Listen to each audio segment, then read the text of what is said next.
안녕하세요. 강유정입니다. 안녕하세요. 지명혁입니다. 오늘은 한국전쟁이 발발한 지 61주년 되는 날입니다. 오랜 세월이 흘렀지만 전쟁이 남긴 상처는 여전히 아프게 남아있는데요. 그래서 오늘 시네마 천국에서도 전쟁의 참혹함과 평화의 소중함을 다시 한번 돌아볼 수 있는 영화들을 위주로 준비해봤습니다. 시네마 천국과 함께 다양한 영화 이야기 속으로 떠나보시죠.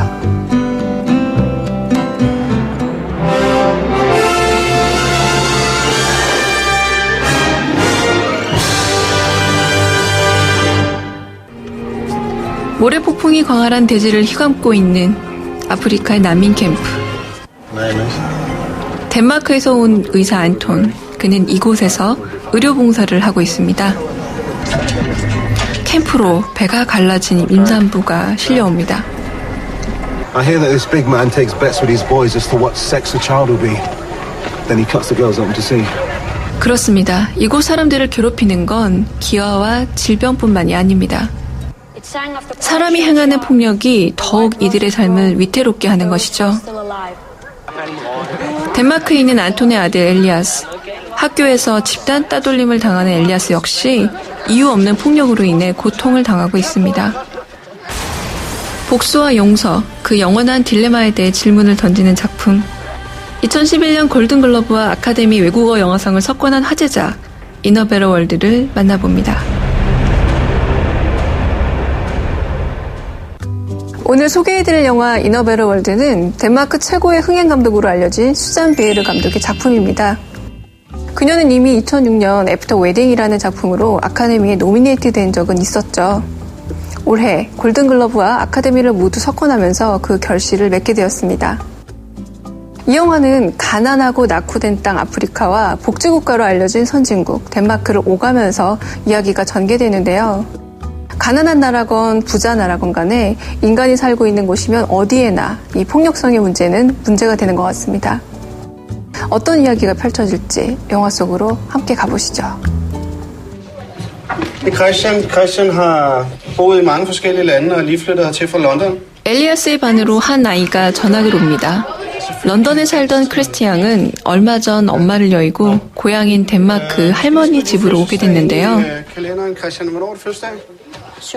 7. juli. Det er samme dag som Elias. 하굣길, 엘리아스의 자전거 바퀴에 밸브가 빠져 있습니다. 집단 따돌림을 당하고 있는 엘리아스에겐 항상 일어나는 일이죠. 그걸 본 크리스티앙이 다른 아이 자전거에서 밸브를 빼 끼워줍니다. 그때 Og hvem fanden er du? Jeg hedder Christian. Hvad laver du med rottefjæset? Rottefjæset? Jeg er dum, eller hvad? Prøv at se hans tænder. Kan du ikke se, han ligner en rotte? Nej, men jeg går heller ikke rundt og glor i andre folks mund, vel?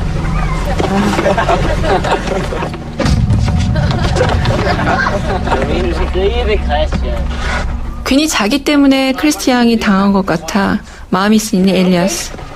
지금까지 학교에서 자신의 편을 들어준 사람은 크리스티앙이 처음입니다. Jeg må virkelig undskylde. Hej, far. Var det godt at se dig igen? Ja, det var godt at se dig. Det er så klemt. 모처럼 고국에 돌아온 아버지를 엘리어스가 반갑게 맞습니다. 난민들을 돕기 위해 아프리카로 오가며 살고 있는 안톤. 그 바람에 정작 자신의 가족들은 잘 챙기지 못하고 있습니다. 아내와도 별거 중이죠. 안톤은 아내와 함께 엘리아스 학교에 왔습니다. 따돌림 당하는 엘리아스의 문제를 선생님들과 의논하기 위해서입니다. 그런데 Det må være svært for Elias, at hans far er væk så meget. Jo, og hvis der så også er en masse problemer mellem jer, så... Hvad er det for nogle problemer, du snakker om? Ja, separation, Marianne. Ved du hvad, nu skal jeg sige dig noget, du. Du skal overhovedet ikke blande dig i vores privatliv. Det har intet med noget som helst at gøre. 오히려 엘리어스의 가정 환경을 거론하면서 책임을 회피하는데요. 아무래도 학교에서 일어나는 문제를 부모가 해결해 주기란 힘든 일처럼 보입니다. 아이들의 괴롭힘은 변함없이 계속됩니다. 그리고 크리스티앙은 또 그걸 목격하게 되죠. Skete jo heller ikke noget med ham, vel? 엘리아스가 협박을 당하고 있을 때 갑자기 크리스티 양이 뛰어들어옵니다. 그리고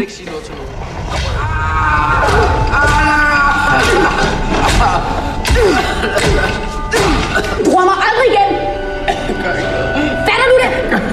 Du skal ikke røre mig eller nogen andre. Jeg er fucking ligeglad om du dør eller ej. 이후 엘리어스와 크리스티 양은 단짝이 됩니다. 안톤 역시 아이들과 더 많은 시간을 함께 보내려 노력하는데요. 그런데 놀이터에서 작은 아들이 다른 아이와 싸우고 있는 걸 말리게 됩니다. Hvorfor gjorde han det, da? Han slog mig også bare uden grund. Hvorfor slog du ham? Jo, jeg Jamen, hvad holder ni på med? Hvorfor bråker ni? Men... Hey, hvad sker der her, mand? Hvad sker der? Hvad sker der? Jeg så bare over på gyngen, og så kom jeg bare irriteret. Hvad er du ham ned? Du skal ikke tage hans gynge. Barn, de bråkar med gyngar. Barn bråkar. Dreng, prøv at min søn en gang til. Fatter du det? Fatter du det, mand? Forstår du det? Skrid med jer. 누군가 폭력을 휘두르면 또 다른 누군가는 속절없이 그 폭력의 피해자가 되고 맙니다. 아무런 잘못이 없다고 해도 말이죠. 이런 부조리는 어른들의 세계에서 역시 마찬가지인가 봅니다. 한편 안토니의 의료봉사를 하고 있는 난민 캠프로 무장한 사내들이 들이닥칩니다. Are you doctor? Yes, I am. Can you fix my leg? I want to keep it. I don't want you to cut it off. I can try. You can't have any weapons. You can't. I decide that! No, I decided. 대장이라는 별명으로 불리는 그는 이 지역을 점령하고 있는 반군 지도자, 사람들을 무차별 학살하는 악당입니다. Fortalejo, Zol Kabur. Lela Zol Maquis. Let us idea Azul Kabir. Because I have to. 하지만 안토는 의사입니다. 아무리 잔혹한 폭군이라 해도 환자를 내칠 수는 없는 거죠. Are you my friend? No, I'm not. Everybody has killed here. Men, women, children. It makes no difference so long as I don't kill you. We could be friends.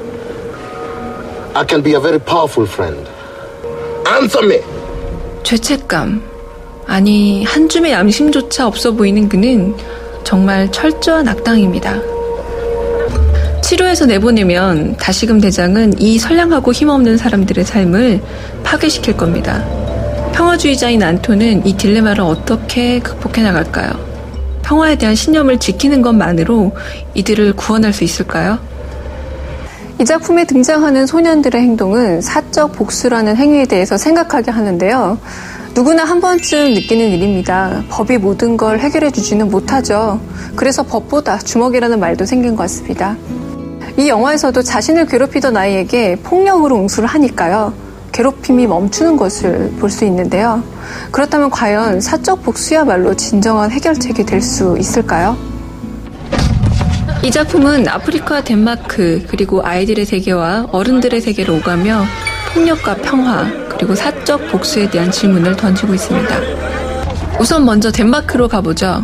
아이들은 아버지를 때린 사내의 차를 발견하고 그가 일하는 곳을 알아냅니다.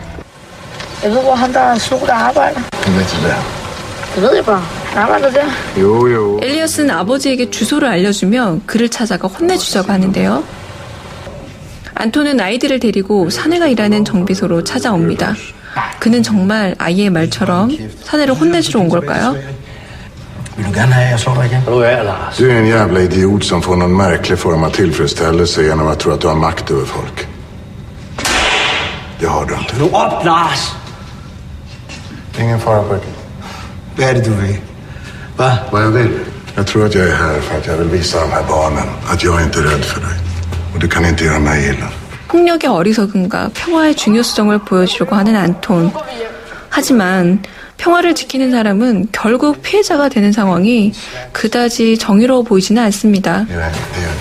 이 작품은 관객들에게 폭력과 평화, 복수와 용서의 양갈래 길에 대해 끊임없이 질문을 던지는데요. 크리스티안과 엘리아스는 또다시 복수를 계획합니다. 사내의 차를 폭탄으로 날려버리려는 거죠.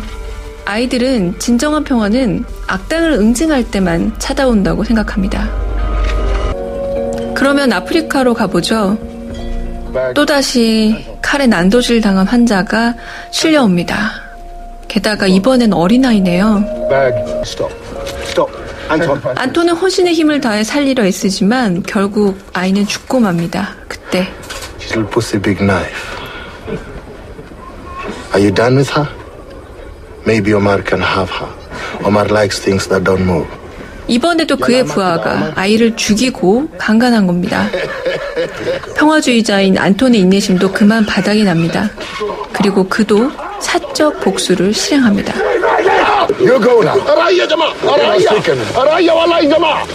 아무것도 하지 않았는데 무슨 복수냐고요? 이곳엔 대장을 원수로 생각하는 사람들 투성입니다. 그들이 대장에게 복수할 수 있도록 방관하는 것, 그것이 바로 안톤의 복수인 셈이죠. 지금껏 우리는 사적 복수를 다룬 많은 영화들을 만나왔습니다. 우리 영화로는 박찬욱 감독의 복수 3부작, 그리고 세븐데이즈 등이 있겠고요. 올해 초 국내 개봉해서 화제가 되었던 일본 영화 고백 또한 사적 복수를 통해서 법의 허점을 고발하고 있습니다. 그렇다면 이런 작품들과 이너베러 월드 간에는 어떤 차이점이 있을까요? 앞서서 제가 말씀드린 작품들은 모두 사적 복수를 일종의 판타지로 제공하고 있습니다. 불가능하다는 걸 알고 있지만 통쾌한 재미를 맛보게 해주는 거죠. 그런데 이 작품 이너베러 월드의 그 사적 복수는 훨씬 더 사실적입니다. 그래서 더 무섭기도 한데요. 이런 겁니다. 아이가 학교에서 괴롭힘을 당할 때 당신 같으면 어떻게 하시겠습니까? 이 영화가 던지는 질문들은 바로 우리를 향하고 있습니다. 이 작품은 일상의 폭력을 관찰하고 그걸 매우 세밀하게 연출해내고 있습니다. 영화 내내 펼쳐지는 가혹한 리얼리즘에 관객들은 숨을 죽이게 되는데요. 많은 여백이 느껴지는 카메라의 시선 또한 폭력에 대한 고민을 오롯이 관객에게 전달해주는 효과적인 힘이 됩니다. 그렇지만 어떤 면에서는 좀 치우쳐진 느낌을 받게 하는데요. 극 중에서 폭력을 행사하는 자는 모두 유색인이거나 노동자 계층으로 그려지고 있습니다. 중산층의 윤리의식을 묻고자 하는 감독의 의도가 담겨 있는 것 같은데요. 이러한 계급적인 구분과 설정이 다소 불편하게 느껴지는 것도 사실입니다. 줄곧 비폭력과 평화를 주장하던 안톤이었는데요. 절대적인 악 앞에서 자신의 신념을 버리게 됩니다. 난민 캠프의 사람들이 대장에게 복수하도록 방치하는 것으로써 관객들이 원하는 공공선의 윤리를 실천하게 되는데요. 보면서 통쾌하긴 합니다. 그렇지만 과연 이 통쾌함이 우리 삶의 폭력성을 근본적으로 해소해 줄 수 있을지는 여전히 의문에 남습니다.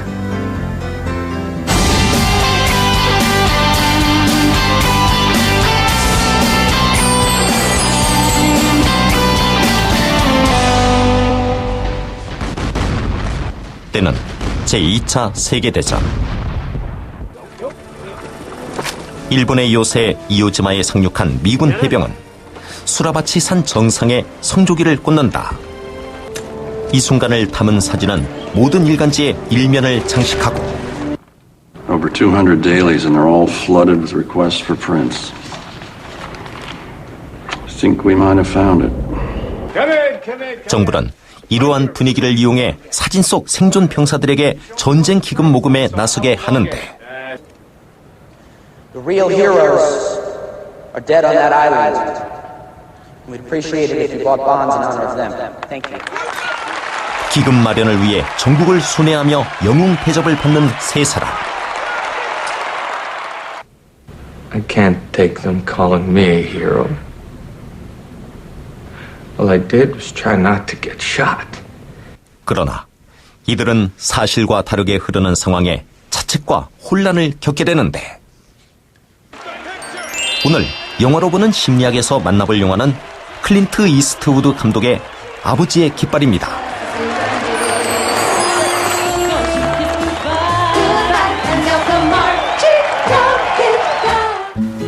여섯 명의 병사가 힘을 합쳐 성조기를 세우는 바로 이 사진. 보신 적 있으시죠? 조문사진 기자 조 로젠탈이 포착한 이 장면은 삽시간에 미국 전역을, 아니 전 세계를 휩쓸었습니다. 이 사진은 단순한 전쟁의 기록을 넘어서 미국 사회를 대동단결하게 만든 하나의 승리의 기호였습니다. 그러나 이 기호 밑에 있는 현실은 과연 어떠했을까요?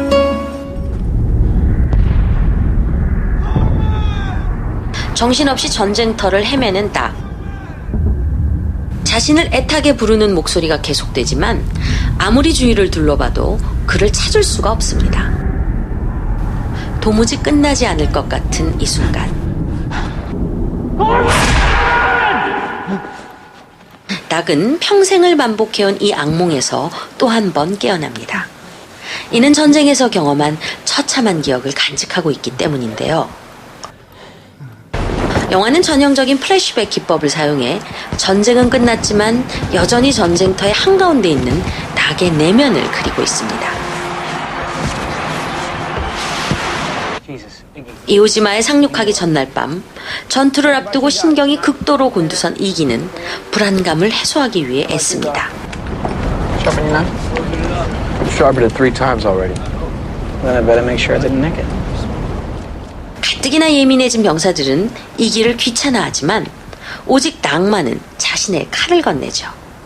그는 이렇게 마음이 깊고 따뜻한 사람이었습니다. Look what they did to the poor son of a bitch. 형체도 알아볼 수 없을 정도로 처참한 죽음을 당하게 된 자신의 절친. 이에 대한 닭의 죄책감은 이루 말할 수 없었겠죠.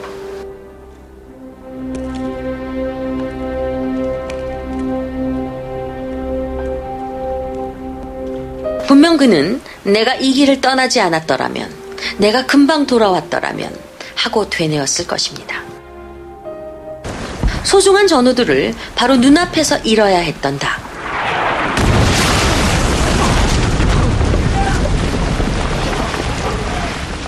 그는 전쟁의 후유증으로 인한 악몽을 통해 심한 외상후 스트레스 장애에 시달렸던 것이죠. 외상후 스트레스 장애는 전쟁이나 학대, 중요한 사람의 죽음, 그리고 압도적인 폭력 같은 인간으로서는 감당하기 힘든 충격적 사건을 경험하고 난 후에 사람들이 겪는 심리적 장애를 말합니다.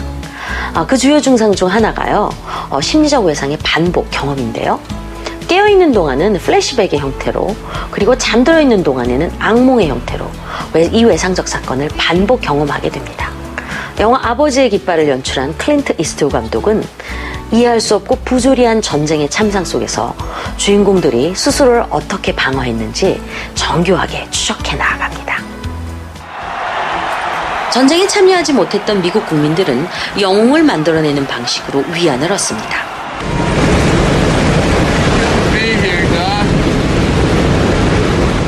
아이라는 자신이 용감했던 마이크 대신 영웅 대접을 받는 부조리를 이해하기 위해 직면의 방법을 선택하죠. 바로 영웅 명단에서 누락된 전우의 부모에게 진실을 털어놓는 것으로 말입니다. 그리고 닭은 죽는 순간까지 전쟁에 대해 함구하고 심지어 이기의 일을 잊어버린 듯 행동합니다. 꿈속에서 그토록 그를 찾아 헤맸음에도 말이죠. I hadn't thought of him for years. How do you know about Iggy? You were calling for him when he collapsed.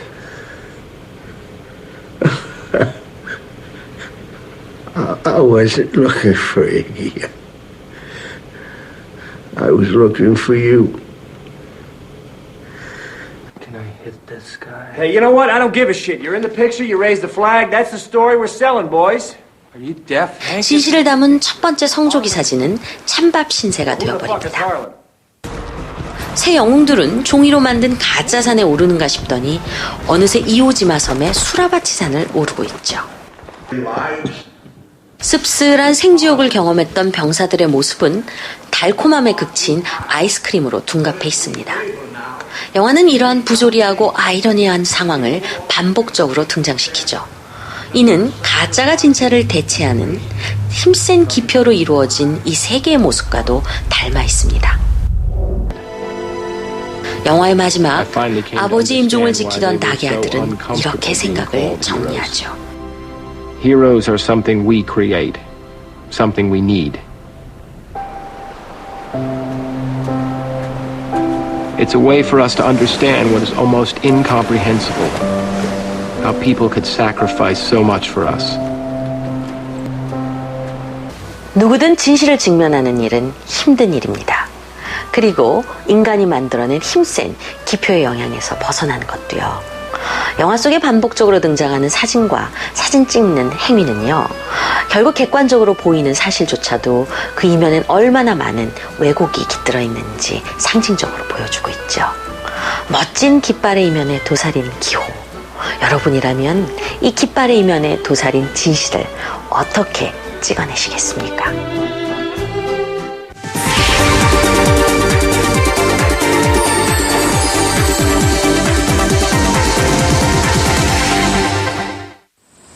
미국 메릴랜드주의 작은 마을 블레어. 1785년 이곳에 한 여인이 마녀라 손가락질을 받으며 쫓겨나자 그 복수로 동네 아이들을 모두 사라지게 만들었다. 그로부터 200여 년이 흐른 어느 날 마녀의 흔적을 찾기 위해 대학생들이 숲으로 들어가는데 사흘 만에 실종된 그들의 모습을 담은 필름은 그해 영화로 편집되어 공개되었다. 그리고 2억 4천만 달러라는 어마어마한 흥행 실적을 올리게 되는데 블레어 위치 신드롬을 낳았던 이 영화의 성공 비결은 과연 무엇일까?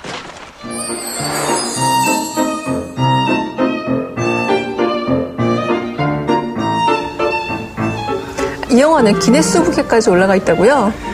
이 작품의 총 제작비가 22,000달러니까 그 반배를 벌었으니까 어마어마한 거죠. 그러니까 1달러당 1931달러를 벌었으니까 1,000원으로 1,000만 원을 벌었단 말입니다.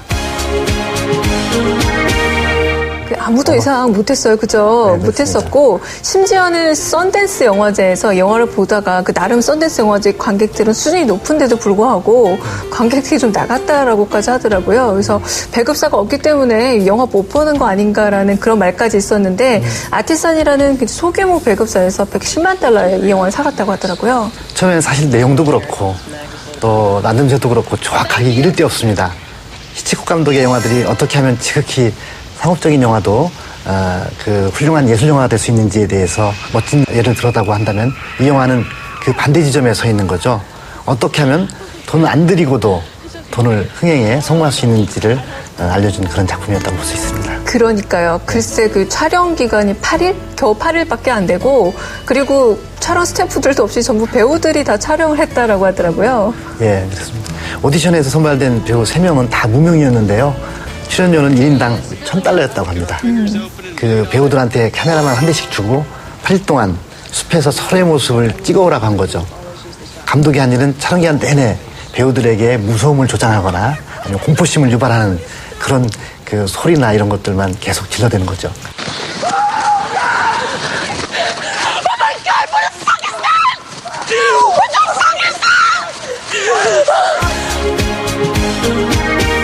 근데 오히려 그게 더 실감나는 어떤 연기를 끌어낸 게 아닌가 싶기도 해요.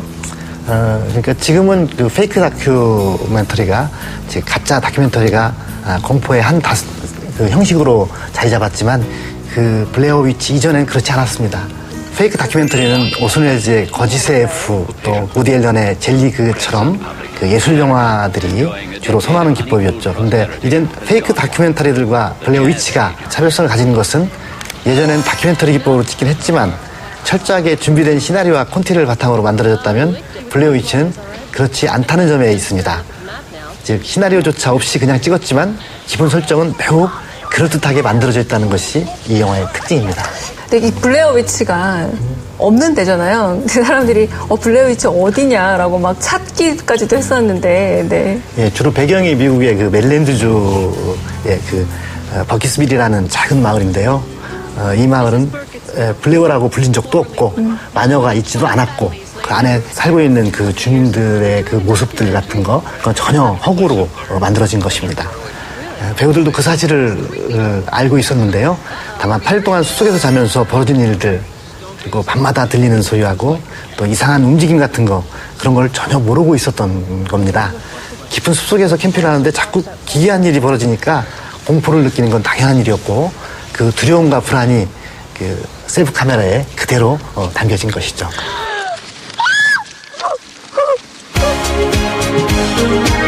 그러니까 원래 블레어 위치니까 마녀를 찾는 게 대부분 일반 관객들이 기대했던 거란 말이에요. 근데 그게 아니라 마녀는 이제 끝끝내 등장하지도 않고 이제 뭐 이게 상징이냐 뭐냐 뭐 이런 말도 있었는데 어쨌든 끝끝내 안 나와요, 마녀는. 근데 어느 정도 그건 상징성이 있다고 볼 수 있습니다. 주로 세기말 때 벌어지는 그 어떤 사람들의 어떤 불안이라든지 공포 이런 것들이 새로운 것에 대한 그 두려움 이런 것들로 모든 사람들에게 그 암묵적으로 그 자리 잡고 있었던 때입니다.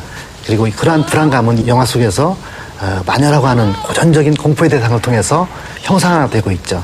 보이지 않는 대상에 대한 극도의 공포감은 뭔가 다가오지 못하는 그 미래에 대한 공포감과 상당히 호응하는 점이 많다고 볼 수 있습니다.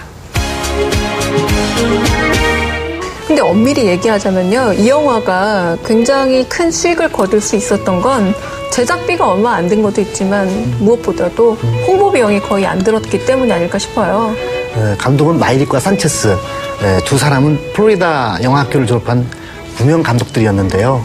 돈이 없었던 그들은 그 웹사이트를 만들어서 없는 사실이지만 있는 사실처럼 계속 그 숲에 들어간 대학생들이 숲에 들어가서 죽었다.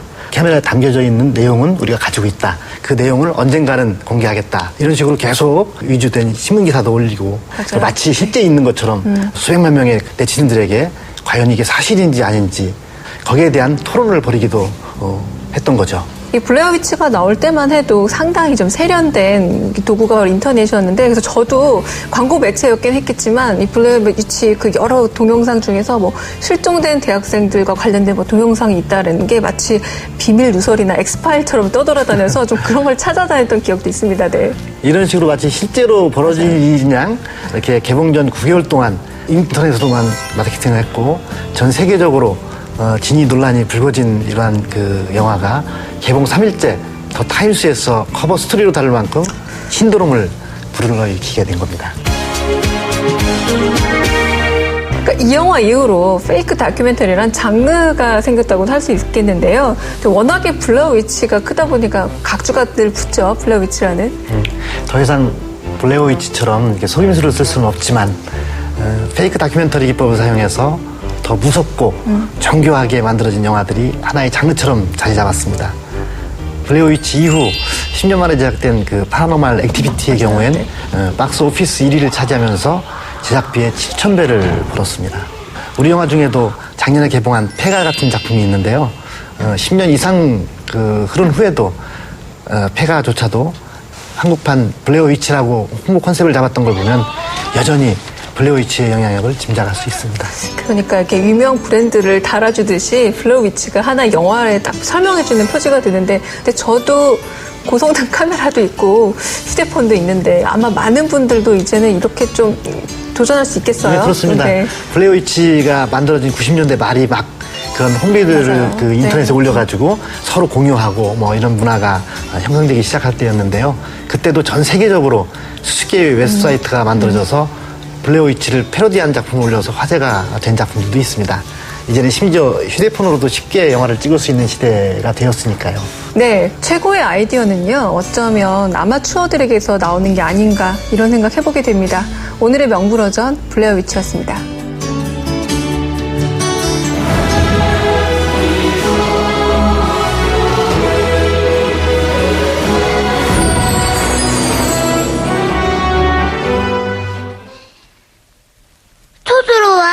토토로? あれ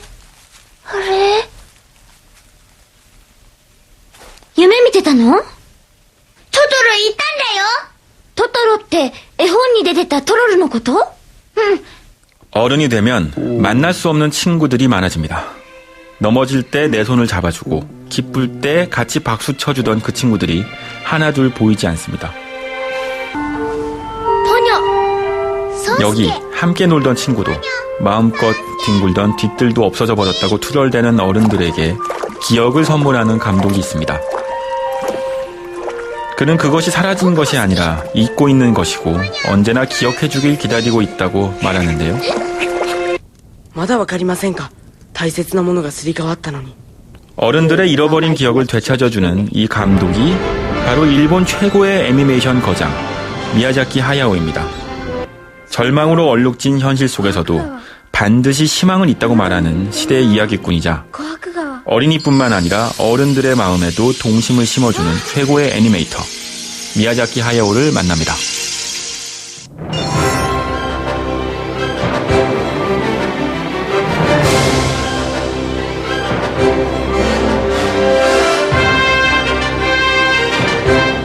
미야자키 하야오는 아이보다 어른을 위한 동화 작가입니다. 그의 작품들은 늘 전쟁, 자연 파괴, 세계 종말 등과 같이 불길하고 어두운 세계를 배경으로 하고 있는데요. 하지만 그 속에 살고 있는 주인공들만큼은 모두 죄 없는 아이들입니다. 이 아이들은 어른들처럼 왜냐고 비겁하게 묻지 않습니다. 자신들에게 닥친 문제를 해결한다기보단 온몸으로 겪어내고 묵묵히 다음 세상을 만들어갈 뿐입니다. 이런 미야자키 하야오식의 단순하고 순박한 해답이 오히려 더 큰 울림이 되는 건 아닐까요? 미야자키 하야오 감독의 작품에는 비행기가 거의 빠지지 않고 등장합니다. 사실 태어날 때부터 그의 곁에 비행기가 있었기 때문인데요. 1941년 태평양 정쟁 때 태어난 그는 비행기 회사를 운영하는 큰아버지 공장장인 아버지 덕분에 어려서부터 비교적 풍족한 생활을 누릴 수 있었습니다. 이 얌전하기만 한 부잣집 도련님이 18살 때 처음으로 애니메이션이라는 걸 접하게 됩니다. 우연히 보았던 토에이 동화의 장편 애니메이션 백사전을 보고 나서 애니메이션의 무궁무진한 표현력과 상상력에 완전히 매료되는데요. 대학을 졸업하자마자 도에이 동화에 입사한 그는 주로 아이디어와 구성, 캐릭터 디자인 업무 등을 맡다가 1978년 드디어 우리에게 너무나도 잘 알려진 미래소년 코난으로 데뷔하게 됩니다.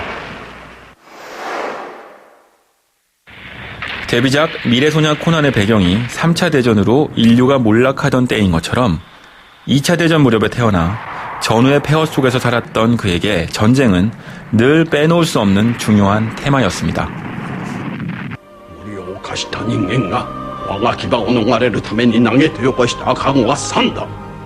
필사적으로 숲을 지키려는 대자연의 신들과 인간들과의 전쟁을 다룬 모노노케 히메에서는 자연을 파괴하고 전쟁을 일삼는 인간의 잔인한 본성이 더욱 극명하게 드러납니다.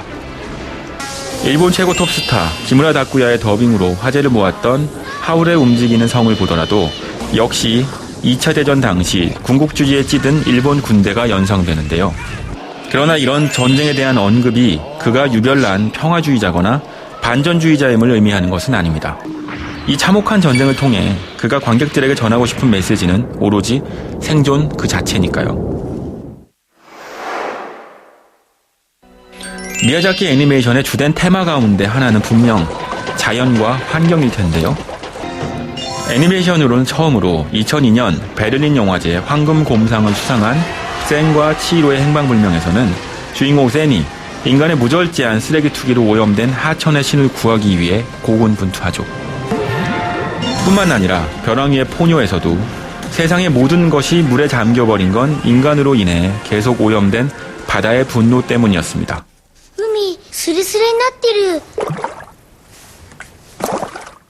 쓰나미로 인해 모든 것이 잠겨버린 마을. 이 작품을 통해 그가 진정 말하고 싶었던 것은 무엇일까요? 그는 자연이 주는 경고가 단지 인간에게 고통을 주기 위함이 아니고 한 번쯤 우리 스스로 생각해 볼 수 있는 성찰의 기회임을 보여주고 있습니다. 어린이의 순수한 눈에만 보이는 신이 있습니다. 늘 이웃처럼 가까이 있지만 현실에 찌든 어른들은 도통 볼 수가 없는데요.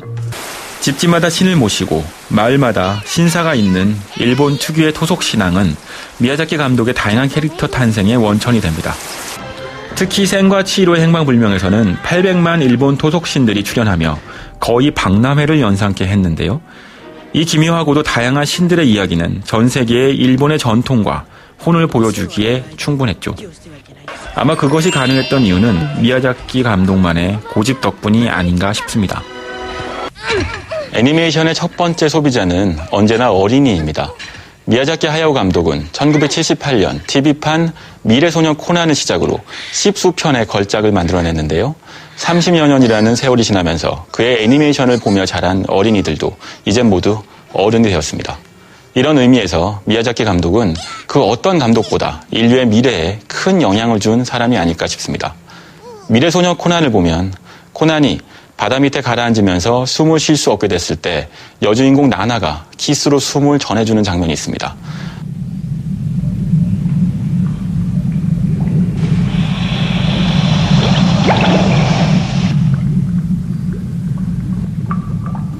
아마 이 장면을 보던 모든 어린이들이 입맞춤의 첫 경험을 꿈꿨을 것 같은데요.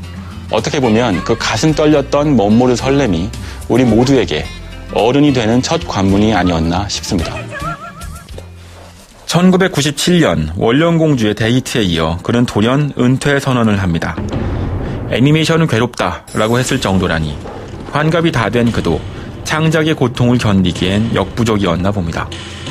하지만 그는 4년 만에 은퇴 선언을 뒤집고 생과 치로의 행방불명을 세상에 내놓게 되죠.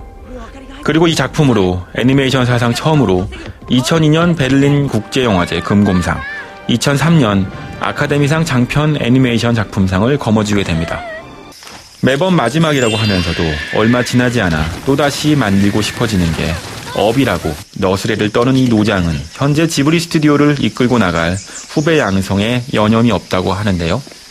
앞에서 끌어가는 연출자 역할을 하든 뒤에서 밀어주는 기획자 역할을 하든 여전히 컴퓨터 그래픽을 거부하고 한 땀 한 땀 정성 들인 수작업을 고집하는 이 감독이야말로 애니메이션계의 진정한 장인이 아닐까 싶습니다.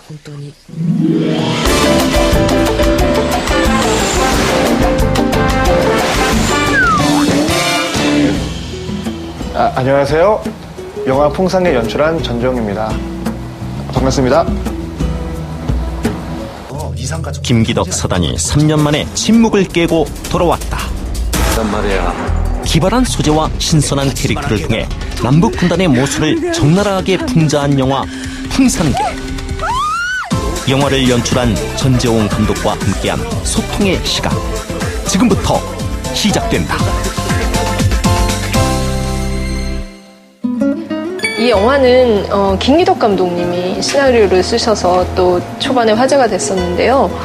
처음 시나리오를 접했을 때 감독님의 느낌은 어떠셨는지? 딱 읽었을 때는 마음은 굉장히 하고 싶은데 과연 내가 이걸 할 수 있을까? 그래서 감독님께 좀 시간을 더 달라 그랬고 한 5시간만 달라. 5시간? 그래서 딱 5시간 지나니까는 감독님한테 전화가 딱 오시더라고요. 그래서 왜 이렇게 답이 없냐? 네. 하겠냐? 그래서 하겠다고 했습니다. 그 김기덕 감독의 시나리오라는 것이 물론 이제 어떤 부분에 있어서는 도움이 될 수도 있겠지만 어떤 부분은 그 색깔을 덜어내는 것도 과제였을 것 같은데. 우선은 제 나이에 맞게 찍고 싶었어요. 네. 그러니까 딱 30대에 맞게. 30대가 바라보는 분단. 네. 왜냐면 지금 내가 보는 시각에서 지금 내가 생각한 대로 풀어야겠다. 그래야지 지금 저랑 같은 시대에 살고 있는 관객들이 영화를 봐도 같이 공감할 수 있지 않을까. 그래서 거기에 초점을 뒀습니다. 네. 남과 북을 자유자재로 넘나들며 사람이든 물건이든 단 3시간 만에 배달하는 정체불명의 남자. 국정원은 그에게 망명한 북한 고위 간부의 애인 인옥을 데려오라는 주문을 하게 된다. 사선을 넘으며 두 사람 사이에는 미묘한 감정이 싹트고 이를 눈치챈 남한 요원들은 둘을 외국으로 보내주겠다며 은밀한 제안을 한다. 한편 망명한 고위 간부를 죽이기 위해 북한 요원이 개입하며 두 사람은 위험에 빠지는데 정말 헤어지고 싶지 않았습니다. 저 예산의 열악한 촬영 여건에도 불구하고 탄탄한 완성도로 기대를 모으고 있는 영화 풍산계. 감동과 액션을 적절히 버무려내며 젊은 감독의 시선으로 남북 분단의 이야기를 그리고 있는 작품이다. 윤계상 씨 같은 경우에는 굉장히 색다른 도전이에요. 그 기존의 이미지에서는 180도 벗어난 이미지이기도 하고 가능성을 봐야 되는데 기존의 이미지 20대만 한 걸 가지고 배우를 한정짓는다는 거는 너무 좀 슬프지 않나요? 가혹하지 않는가? 네, 가혹한 것 같습니다. 네. 사실은 이제 영화를 보면 아마 윤계상 씨의 다른 면을 좀 경험을 하실 수 있을 것 같아요. 다른 면보다는 가지고 있는 걸 본다고 생각하면 될 것 같아요. 원래 가지고 있었는데 미처 발견하지 못했던 지점. 네. 그러니까 저는 그냥 톡 건드렸다고만 생각해요. 네. 사실 이제 이 캐릭터가 굉장히 힘든 역할이라는 건 저도 이제 공감을 해요. 대사가 없어요.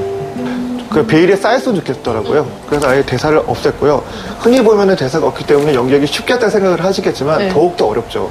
그래서 개상 씨도 굉장히 고민을 많이 했었고, 그래서 재밌는 거는 저희가 전체 리딩 때 항상 계속 옆에서 앉아서 있었어요. 본인 말은 없으나 왜냐면 감정적인 대사가 있는 거잖아요. 그래서 항상 5시간, 6시간 동안 꿋꿋이 앉아서 다 듣고 마음으로 표현하려고 그러고. 남북을 3시간 만에 넘나드는 캐릭터예요. 3시간 만에 간다는 설정을 들었을 때 모두들 그게 3시간 만에 가능해? 이런 얘기를 하셨는데 사실 이제 영화에서 인상적이었던 해결 방법이 장대 높이 뛰기예요. 기존 영화처럼 휴전선을 잘라볼까? 네. 그러면 상징적이지 못하다 생각했었어요. 모든 사람들의 기원이 저희가 휴전선을 넘고 싶잖아요. 네. 그래서 장대 높이 뛰기가 재밌다고 생각을 했었고 찍기는 참 힘들었습니다. 말을 하지 않는 유일한 풍산의 매개체라고 할 수 있는 것이 풍산 담배예요. 혹시 연락처 있습니까?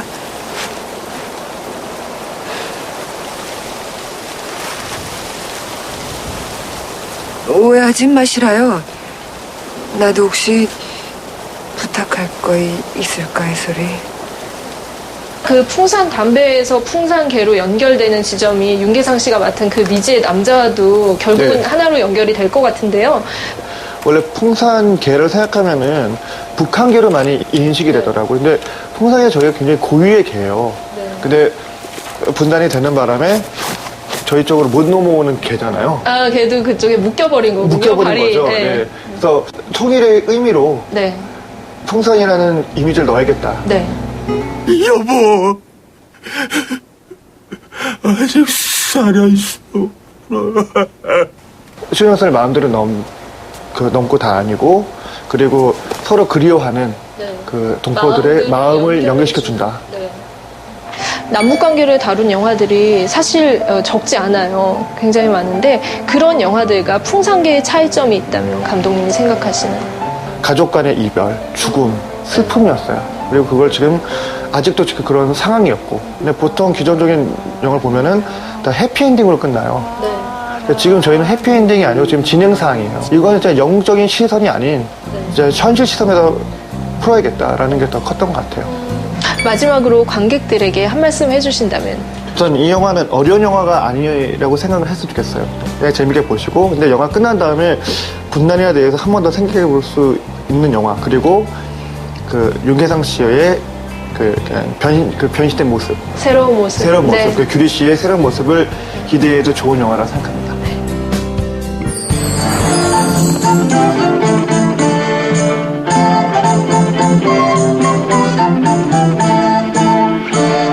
아름다운 앤에게 마음을 빼앗겨버린 영국의 왕 헨리 8세.